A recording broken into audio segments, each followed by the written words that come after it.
What's up, y'all? It's Vitamin M here, coming at you with another episode of Bourbon Review. And tonight, we've got a very special episode here. As you can see, I've got two bottles of one of the most divisive brands in the entire bourbon world. This is Blanton's, and this is the regular Blanton's that you'll see out there. And then this is the straight from the barrel Blanton's, the barrel proof one, or as many people will call it, the SFTB version, just to abbreviate it. Now, Blanton's is one of the most divisive bottles because it's very good for what it is, being distilled by Buffalo Trace, but people will go to great lengths to basically find it, harass a lot of liquor store employees. I've seen a lot of people, have hissy fits and temper tantrums over this bottle, just screaming at employees like, "Where's Blanton's?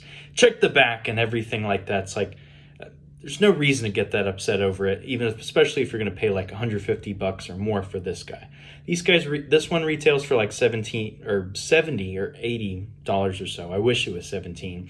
This one's closer to like $180, $200 or so. But these bottles, people go absolutely nuts for them. I wouldn't be surprised if a couple people beat up an old lady with a stick to get these.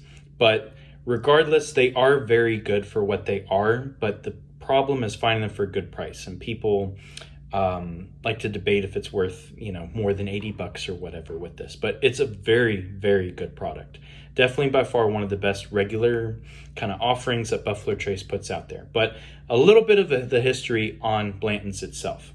Now, back in the mid 80s or so, a retiring Elmer T. Lee, who was one of the most famous master distillers at Buffalo Trace, the old Fire and Copper distillery at the time, was asked to create a new offering for their lineup. And he remembered working under the president of the distillery at the time, Albert B. Blanton. His middle name was Bacon, believe it or not. And what he would do is he would go to Warehouse H, where Blanton's is now typically made, and he would get casks filled with juice and empty it like a single barrel into bottles and entertain it for guests and stuff like that. And Elmer T. Lee decided to do the same. So this is actually really the first bourbon to be marketed as a single barrel bourbon. This is all from one barrel. Even though this one's like 93 proof or tends to be around that range, it's still cut with water, but it still takes on that entire character of that single barrel. It's not blended.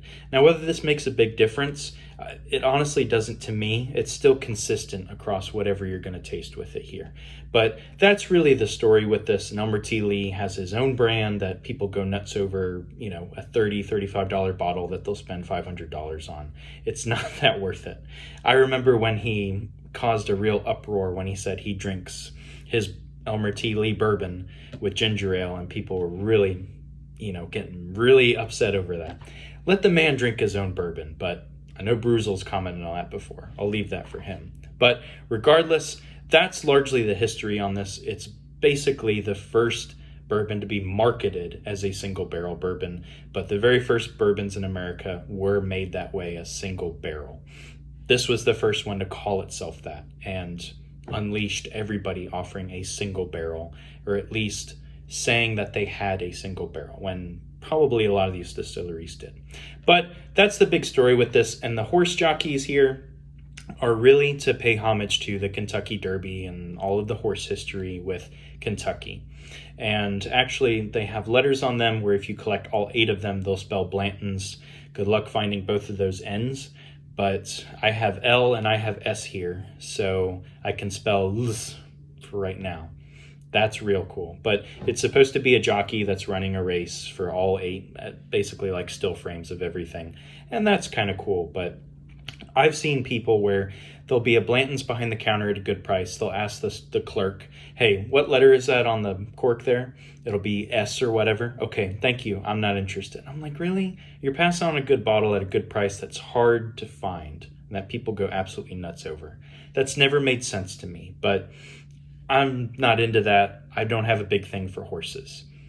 That's my thoughts. So regardless, let's get into the tasting here. I've spent quite a bit on the history of this, but really wanted to explain what is significant about these bottles and this brand and why people are going nuts for them. So we've got our 2 Glencairns tonight.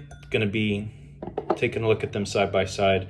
I have some water here on the side for me to cleanse my palate in between. Water is a very good agent to cleanse the palate after all the corn syrup and kind of the taste that you get from the bourbon and everything such as that in between. So you're not getting a lot of weird, melding between the flavors of two different pours, so it separates things. But regardless, let's open this up. So obviously I've enjoyed this one quite a bit here. Like I said, regular Blanton's is 93 proof. Really shouldn't pay over 80 bucks for it. I was lucky enough to have my neighbor stand in line to get me this one, so this is a pretty good one right here. But really, Blanton's is like a step above, the Eagle, kind of a step above Eagle Rare or so. The small batch Colonel Taylor for sure, Buffalo Trace, but it's good stuff. When you really get exclusive, more higher proof things, it's kind of like the straight from the barrel or the E.H. Taylor barrel proofs.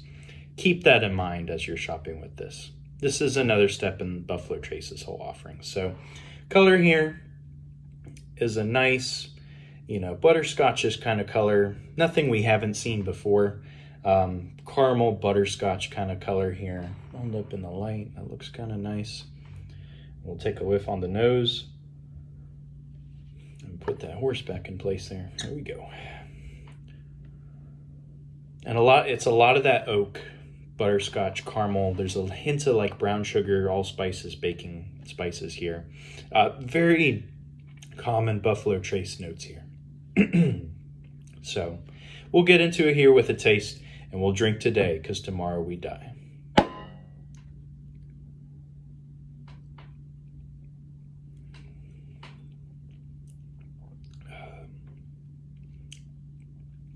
Everyone I know comments that Blanton's is extremely smooth, and for good reason.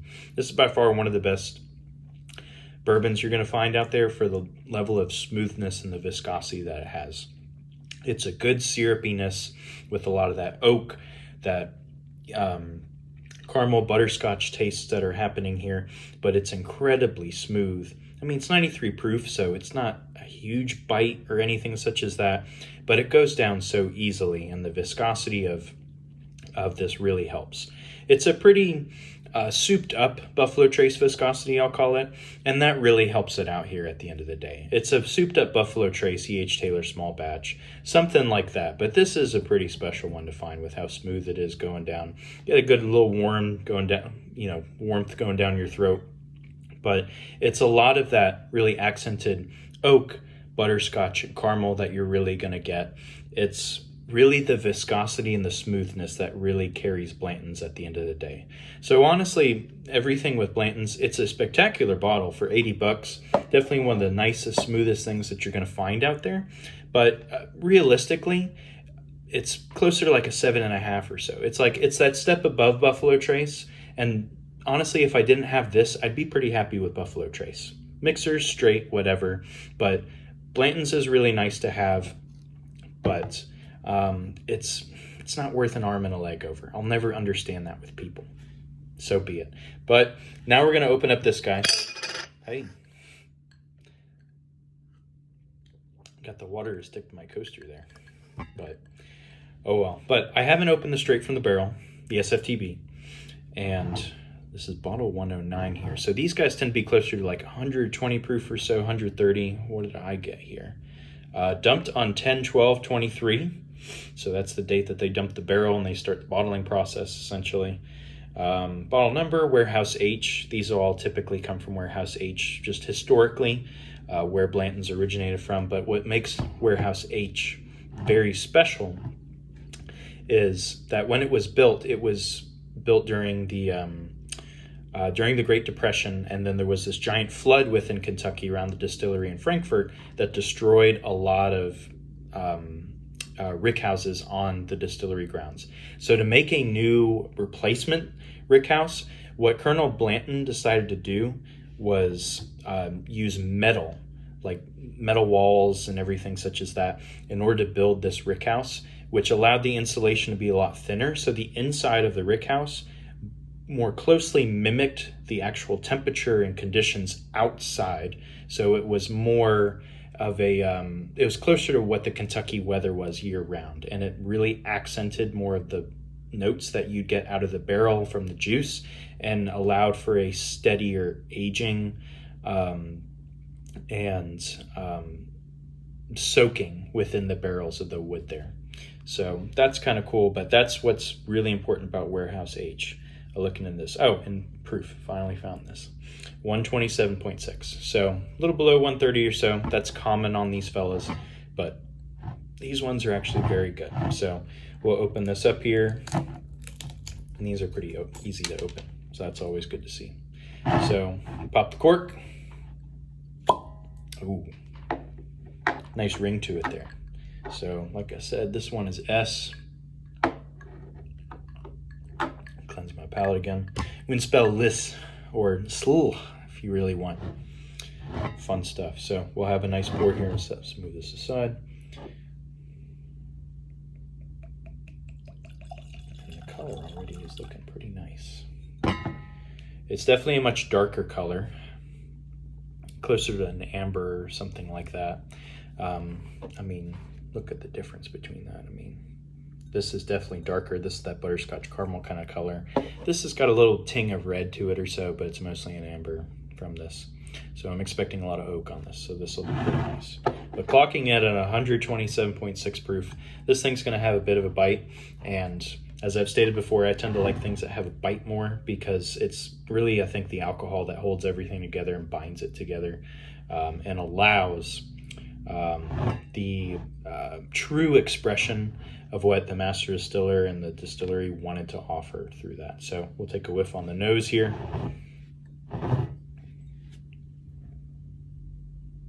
Oh man, very strong caramel butterscotch. There's tons of oak tannins on this especially. You get a bit of a spiciness, almost kind of like a rye that's to it here.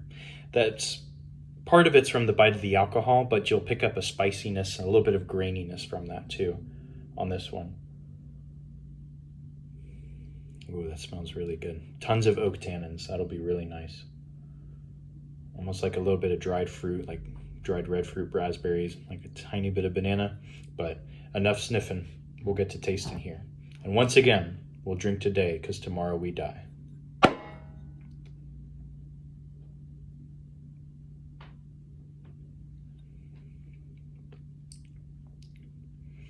Oh man. It's a souped up Blanton's for sure. The proof really binds it together. That viscosity is a lot stronger on this. Very syrupy, lots of butterscotch caramel. But it's kind of like a lot of fruit to it. You never really tasted a lot of fruit on Blanton's SFTB too much, but I'm getting like a lot of orange, banana, like a little bit of red fruit, kind of like Woodford's, kind of that subtle note that's you see on Woodford's Four Roses or so. But it's a lot of that signature Buffalo Trace flavor that really carries it here with the butterscotch caramel, kind of that very corniness, but Buffalo Trace viscosity is everywhere found on this guy.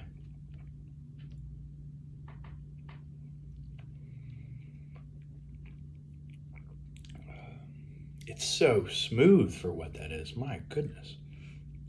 Wow. At 130 proof, you only kind of get it going down throat. You get a good warm hug from that. A little bit of like a pepperiness, dryness on the tongue. That's probably from the alcohol though. But wow, that one is really good.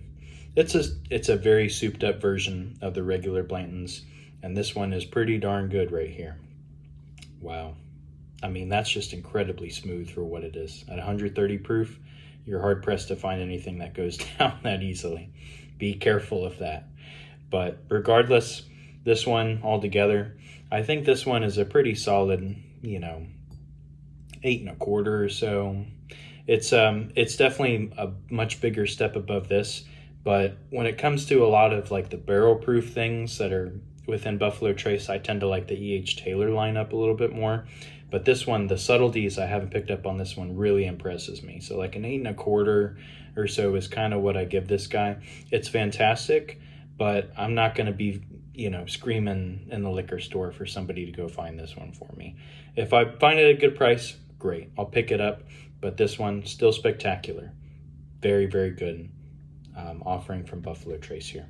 So that'll wrap up this episode here. Thanks for joining me on our horse race here with Blantons, and hopefully you'll find one soon. Happy hunting and cheers.